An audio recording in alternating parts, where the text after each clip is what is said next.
tęsiame vizitą Taivane ir šiandien darbus pradedame nuo apsilankymo universitete, būtent nacionalinėme Čiajai universitete. Tai moderni ir išties gyvybinga akademinė erdvė, kurioje dera ilgametės tradicijas ir žinoma šiuolaikiniai mokslo siekiai. Pirmiausia, atvykstame į Minsijong miestelį, kuris yra šiek tiek toliau nuo paties miesto. Ir šis miestelis pasitinka išties ramia atmosfera ir tikra akademinė dvasia. Pabuvoję čia vykstame toliau, būtent į kitą universiteto miestelį. Tai Lantan miestelis, vienas iš išskirtiniausių Čiajai universiteto miestelių, pasižymintis ne tik akademinė veikla, bet ir ypatinga aplinka. Įsikūręs kalvotoje Čiajai miesto dalyje, šis miestelis atsiveria būtent į Lantano ežerą. Čia susitelkia įvairių krypčių fakultetai bei universiteto administracija.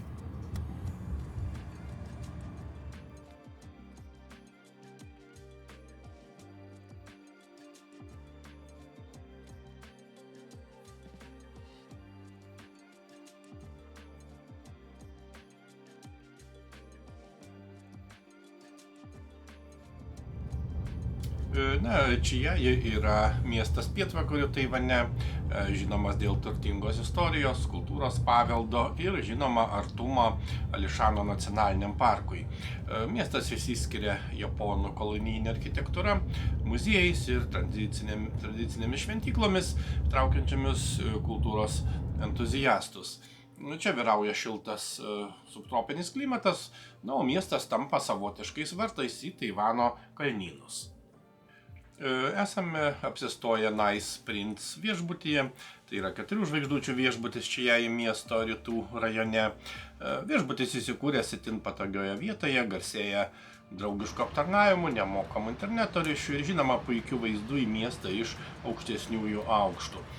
Be to viešbutis įsikūręs visai netoli nuo miesto centro, taip pat yra netoli garsiosios Venhua Road naktinės turgavietės, ir taip pat netoli nuo miesto pagrindinio parko.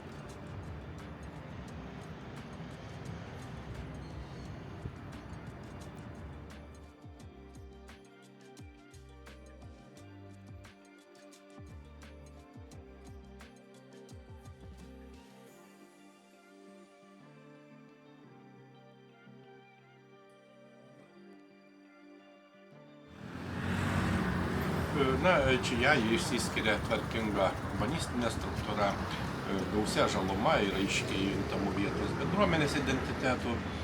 Gatvėse greta modernių pastatų galima pamatyti tradicinės šventyklas, o vietiniai turgus ir maisto kultūra atskleidžia regiono savitumą. Miestas taip pat svarbus švietimo ir transporto centras. Čia įsikūrė universitetai, kitos švietimo įstaigos, o geležinkelio linijos jungia Čiajai su kitais svarbiais Taivano regionais.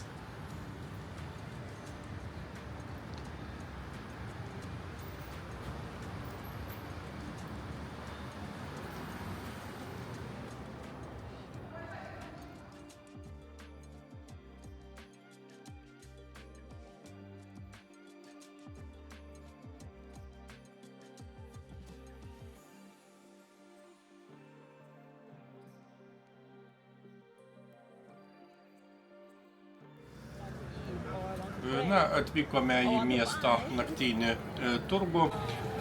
Lankantis Čiajai, tai tiesiog tradicija apsilankyti čia. Beveik pusę kilometro besitęsiantis Venhua Road naktinis turgus yra iš esmės pėsčiųjų zona, kurioje galima paragauti įvairių vietinių užkandžių ir delikatesų, ir žinoma apsipirkti. Hi! We are in Čiajai city, and it's really big city, and we are visiting so-called night market, and we are on the main street, night market, and a very nice place, very beautiful place, so alive place, a lot of activities, food, etc., etc. It's not possible to explore everything with young 2 ladies, 2 students. Please. The bread it tastes good. Okay. So sweet. Welcome to Čiajai. Yeah, Viva Taiwan. Do you want spicy? Oh, middle spicy, not strong if possible. 不要。虽然我觉得他们会一点点变形。Oh, it's really fresh, just prepared. Good.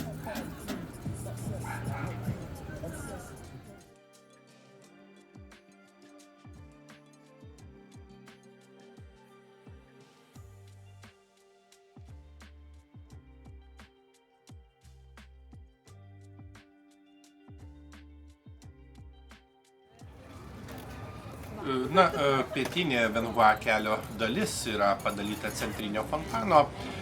Dieną yra 2 eismo juostų kelias, o naktį pėsčiųjų zona.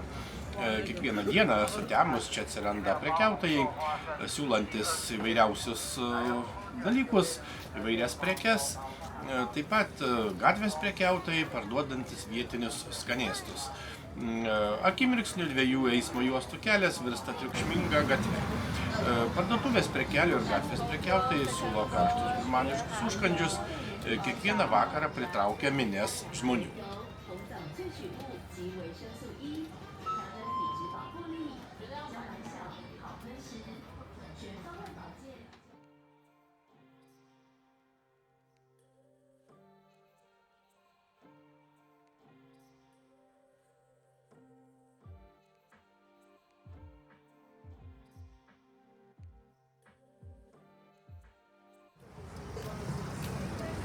Žinoma, be maisto naktinėme turguje juntama stipri bendruomeniškumo dvasia. Vietiniai gyventojai čia susitinka po darbo, studentai leidžia laiką su draugais, o svečiai turi galimybę iš arti patirti Taivano miesto kultūrą. Venhua Road naktinis turgus tampa ne tik prekybos vieta, bet ir tikra socialinė erdvė, kurioje vakarinis gyvenimas įgauna tikrai savitą, gyvą formą. Na ir trumpai pabuvoję naktinėme turguje grįžtame atgal.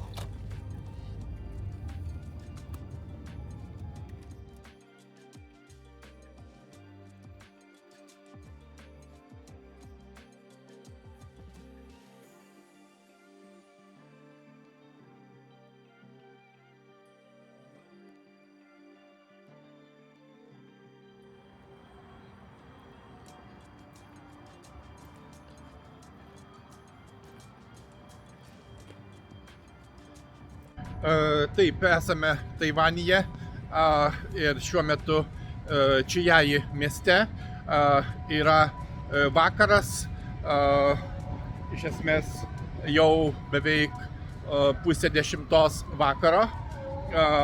Tarp Lietuvos ir Taivano yra 6 valandų laiko skirtumas, skirtinga laiko zona.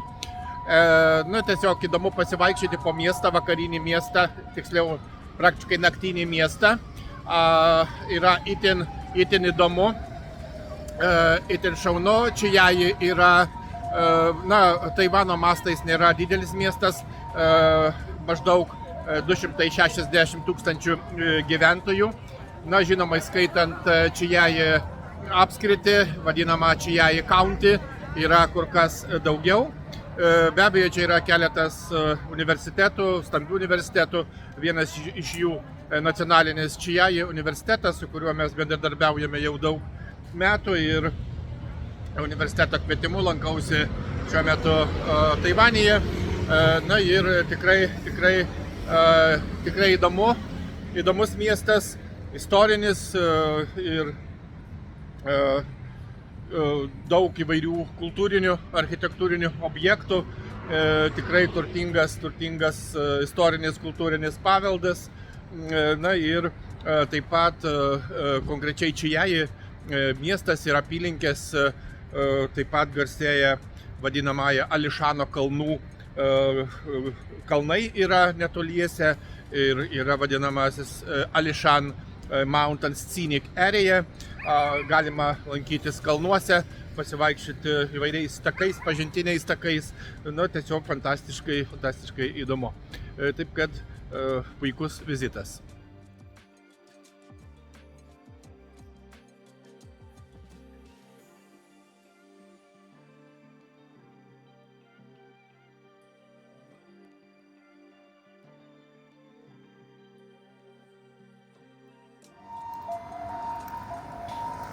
Čiaji miestas yra įsikūręs Čianan lygumos šiaurinėje dalyje, būtent Taivano salos pietvakariuose. Rytuose yra Ali kalnas, vakaruose Čiaji oro uostas, šiaurėje Puzi upė, o pietuose Bajang upė. Atstumas iš rytų į vakarus yra maždaug 16 km, o iš šiaurės į pietus apie 10 km. Na ir bendras plotas yra apie 60 kvadratinių kilometrų. Čiaji miestas yra visiškai apsuptas apskrities, na ir didžioji dalis miesto teritorijos yra plati, lygi ir derlinga lyguma. Reljefas nuo vakarų į rytus palaipsniui kyla.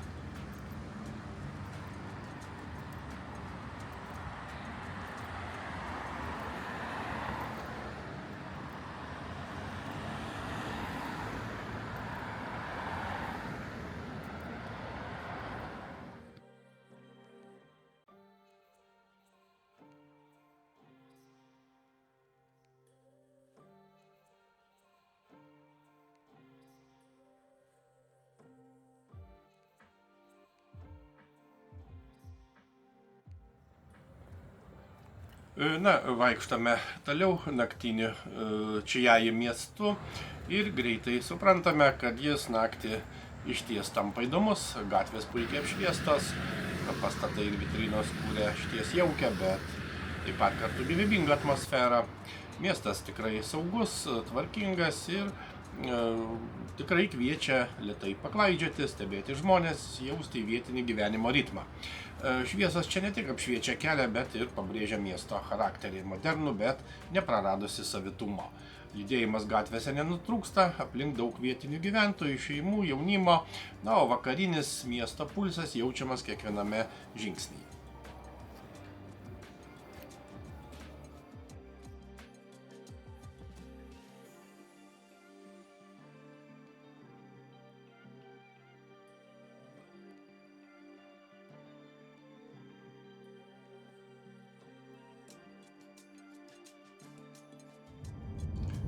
Kitą dieną tęsėme pažintį su Čiaji miestu. Miestas atsiskleidžia per savo istoriją ir kultūrą, todėl pirmiausia apsilankome miesto municipalinėme muziejuje. Tai išties įdomi, informatyvi erdvė, leidžianti geriau suprasti miesto raidą, vietos identitetą ir regiono reikšmę Taivano kontekste. Vėliau vykstame į senąjį kalėjimą, kuriame šiandien taip pat veikia muziejus. Ši vieta palieka tikrai stiprų įspūdį, autentiška architektūra, išlikusios erdvės pasakoja apie sudėtingą praeitį ir socialinius istorijos sluoksnius.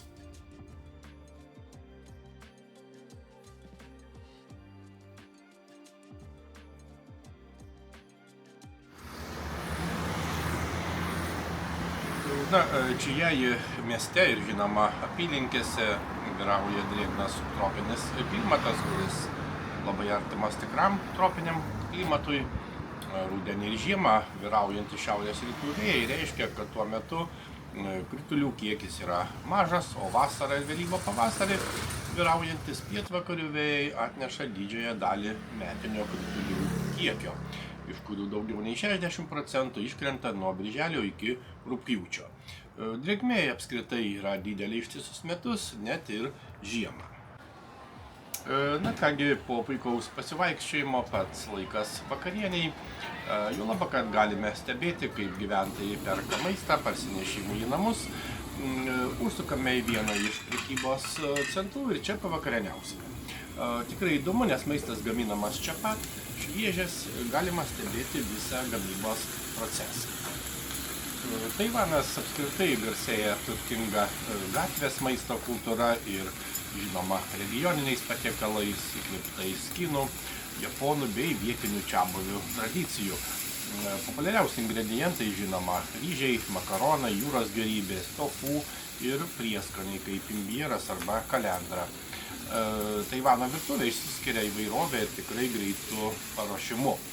Pavyzdžiui, yra sultingas jautienos troškinys su kvapniais prieskoniais, ypač populiarus žiemą.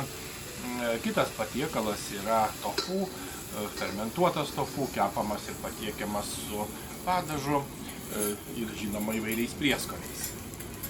Žinoma, sriubos ir įvairūs traškiniai taip pat yra itin svarbus, o patiekalai dažnai pateikiami taip, kad būtų tinkami dalintis. Be to, Taivanas pasaulyje išgarsėjo savo gėrimų kultūra, ypač arbata, kuri čia suvokiama ne tik kaip gėrimas, bet ir kaip kasdienio gyvenimo ritualo dalis. Dar kartą galime patvirtinti, kad maistas čia dažniausiai ruošiamas greitai, bet žinoma kruopščiai, laikantis nusistovėjusių receptų ir technikų. Taip pat reikia pasakyti, kad jūros gėrybės užima itin svarbią vietą Taivano virtuvėje, o tai natūraliai lemia salos geografinė padėtis ir ilga pakrantė, šviežia žuvis, krevetės, krabai, moliuskai, austrės ir kalmarai yra kasdieniai ingredientai tiek namų virtuvėje, tiek restoranų bei gatvės maisto pasiūloje. Taivano kulinarijoje jūros gėrybės dažniausiai ruošiamos paprastai, siekiant išryškinti natūralų produkto skonį. Populiarūs garinimo, greito kepimo ar trumpalaikio virimo būdai, naudojant minimalų prieskonių kiekį – vyrą, česnaką, sojų padažą ar ryžių vyną.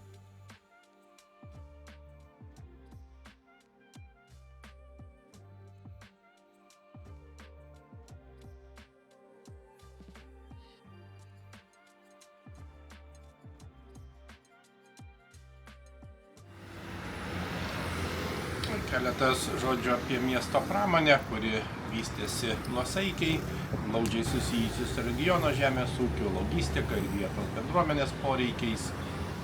Skirtingai nei didieji Taivano pramoniniai centrai, Čiajai pasirinko labiau subalansuotą kelią, kuriame gamyba ir tradiciniai ūkio sektoriai papildo vienas kitą. Istoriškai miestas buvo svarbus žemės ūkio produkcijos perdirbimo centras. Ryžiai, cukranendrės, arbata ir kiti žemės ūkio produktai sudarė pagrindą maisto perdirbimo, sandėliavimo ir įvairios logistikos veikloms. Reikia pasakyti, kad ši kryptis išliko reikšminga ir šiandien. Maisto pramonė tebėra vienas stabiliausių Čiajai ekonomikos ramsčių. Pastaraisiais dešimtmečiais mieste ir jo apylinkėse formavosi lengvosios pramonės ir smulkiosios gamybos sektoriai. Čia veikia metalo apdirbimo, plastikų, tekstilės bei komponentų gamybos įmonės, dažniausiai orientuotas į vidaus rinką arba kaip tiekimo grandinės dalis didesniems Taivano pramonės regionams. O pačios pramoninės zonos vystomos taip, kad nekurtų perteklinės taršos ir derėtų su gyvenamąja aplinka.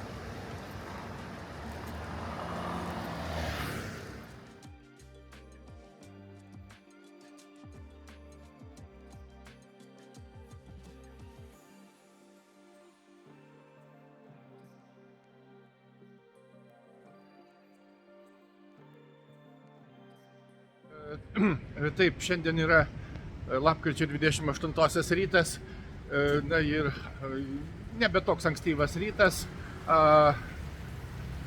greitai 9 valandos ryto, žmonės skuba į darbus, miestas yra pilnai gyvas, dirba nuo ankstyvo ryto. Pas mus Lietuvoje yra gili naktis, taip kad šiuo požiūriu tikrai yra įdomu.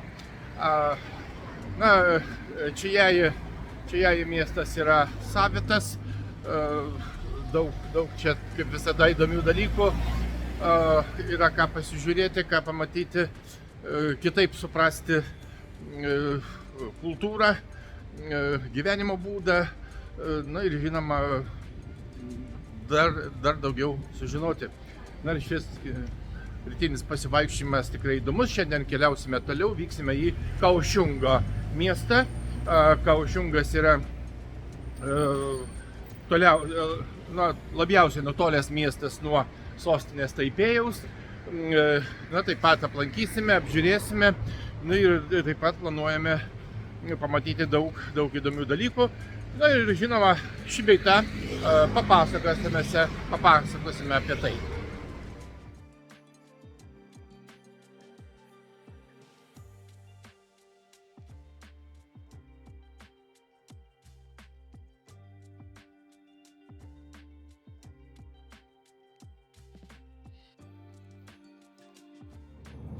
Taigi vizitas Taivane baigtas, metas leistis į kelionę namo. Šis laikas nors ir trumpas, buvo prasmingas ir turiningas. Išvykstame su dėkingumu už svetingumą ir su viltimi čia sugrįžti dar kartą. Jau su naujais tikslais, platesniu žvilgsniu ir dar didesniu smalsumu.